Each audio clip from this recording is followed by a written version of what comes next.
This is part 2 of Inviting ET Real CE5 Contact Stories 2018.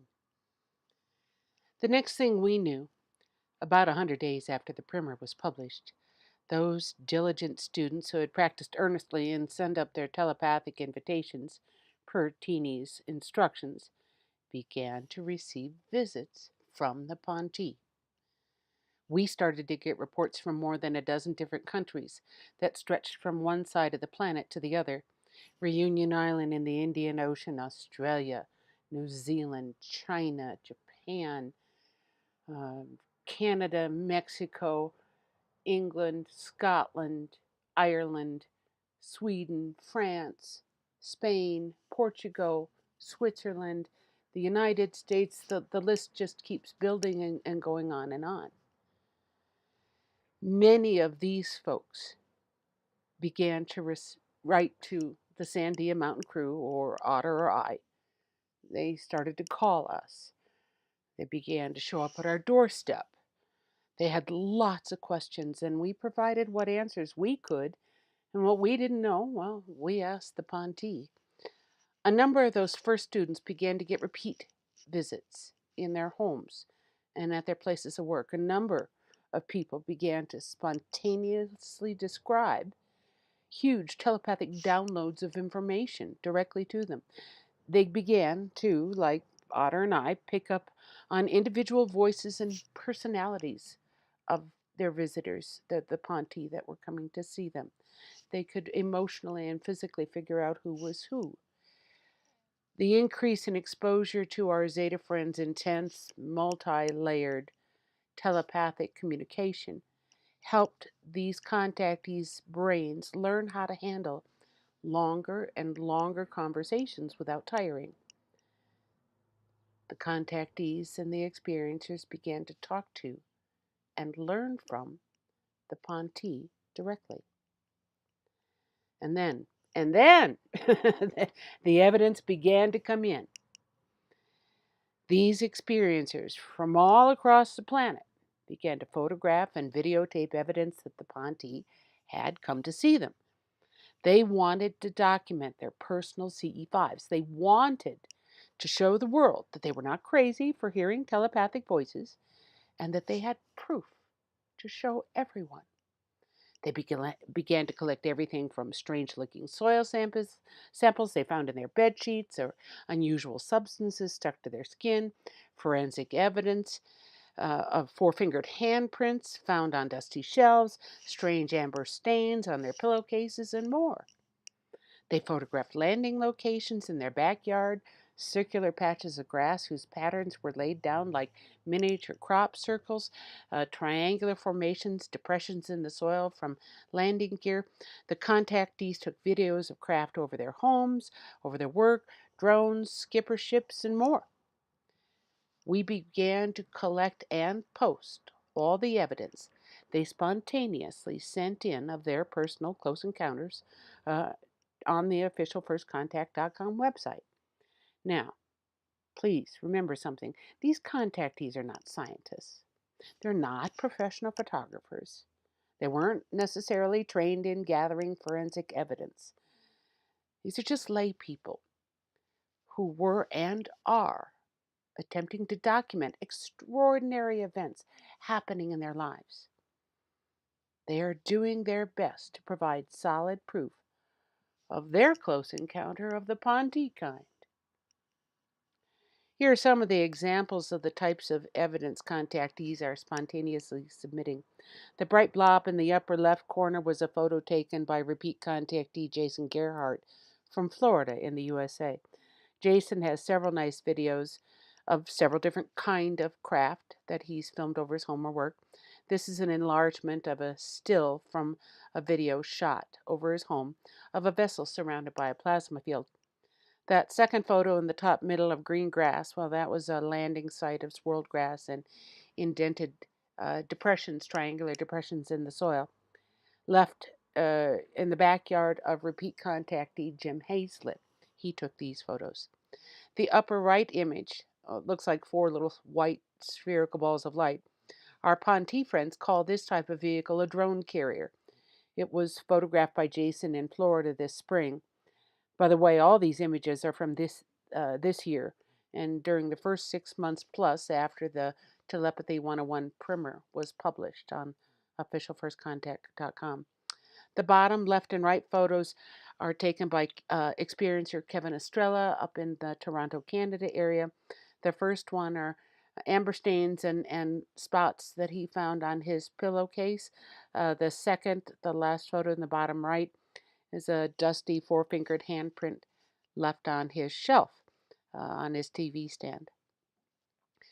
Kevin has also gathered soil from his bed sheets and begun to save it. It does not appear to be from his local area of Toronto, Canada. We do not know if he's had it tested yet. Once the evidence began to flood in, so did the clamor from all the other at Sandia Wisdom Twitter followers. Suddenly, they all wanted visits too. I don't blame them. It got to the point, though, where we couldn't keep up with all the phone calls, all the questions, all the visits. We just got swamped. Both Otter and I spoke with Teal'c and Teeny about all of this and decided together that it would be a good idea to gather all this information about the right way to invite the Star Nations for a visit. We spoke with a number of the contactees and asked them for suggestions and if they would be willing to publish some of their stories. We asked Teal'c and Teeny what we should include. Otter and I went over everything we could think of from our own personal experiences. We put all that together, the contactee stories, the Ponte's advice, and our own experiences, in a simple, easy-to-read handbook called Inviting ET. It's not a very big book. You can probably read it cover to cover in a single evening. But we go over a lot of details that you may not think about or even know about. Inviting ET covers the who, what, when, where, why, and how of planning your own close encounter of the fifth kind event from beginning to end. We review the Close Encounters or Hynek scale. We have a small refresher on telepathic communication, what it feels like to get pinged, and we also include some telepathic group exercises in the appendix. We go over in detail what you do when a whole group of people are facing a scary new unknown, and what you can expect and how you help each other to stay calm. We took examples from real life experiences and created topics of discussion along with role playing exercises so that your CE5 attendees could take turns rehearsing exactly how they would react impromptu style and what they should do as a group when a ship pops up out of nowhere or is about to land. We also spend an entire chapter on our own experiences where the laws of physics got bent right in front of our eyes so that you all have a better idea about what you should do if it happens to you at your event. We talk about what to do when your invited guests finally arrive. Okay. If you have a craft signal you, how do you signal back to them and let them know where to land? If you witness an orb instead of a ship, what steps should you take? What do you do if a portal opens up right in front of you or a strange looking someone suddenly just appears? Okay. How do you handle the real thing? We also extensively cover the topic of missing time, what it is, and what to do if it happens to anyone at your CE5. We talk about how missing time is connected to the Ponte's mission protocols, and near the end of the book, we discuss the fact that your CE5 event attendees can experience personal contact after they return back home because they might have caught an ET's interest. We also confirm what many have wondered about for a long time, that contact from a star nation in dream state is valid. That's a lot for one skinny little book, huh? Of all the things that spook Earth humans about CE5s, of all the possible scenarios that cause the greatest surge of adrenaline in approaching the idea of whether or not they are really ready for ET to come visit them, I think the scariest thing for most folks is missing time. We've had our share of it, believe me. Let's talk about missing time for a moment. What is it really? What is it really? Okay, let's be honest and call it what it really is. Missing time is really mind control. During missing time, you as a contactee are telepathically controlled by someone who is a telepathic nation, a multidimensional nation, an ancestral spirit, or not from Earth, or has the technological ability to do so. Telepathic nations have the ability not only to search your thoughts and your life experiences, but shift your brain into a state that honestly resembles light sleep.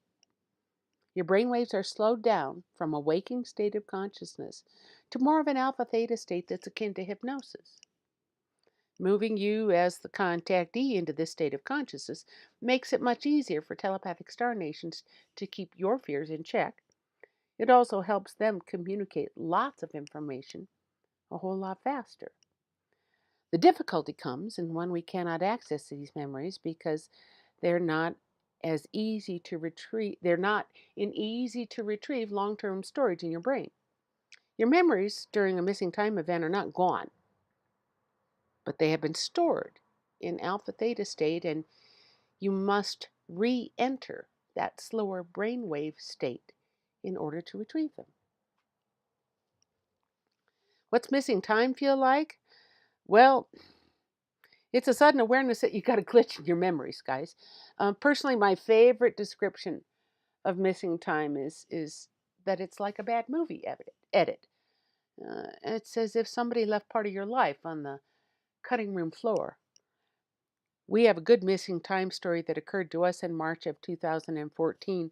Otter and I were sitting in the living room when a distortion wave that we didn't expect suddenly passed through our living room, our whole house, I believe. We were waiting for the end or the finale of a show. We'd been waiting 2 hours to see a particular performer and had just about gotten to that individual's performance when this distortion wave came through the room. Otter and I both remember lifting off the couch, and in our awareness, we thought we lifted up slightly and then immediately were settled back down. When we settled back down on the couch and gravity normalized again, we both knew something immediately had happened that was very strange because we started jabbering at each other. What was that? Did you see that? Oh my God, I felt like I was surrounded by jello.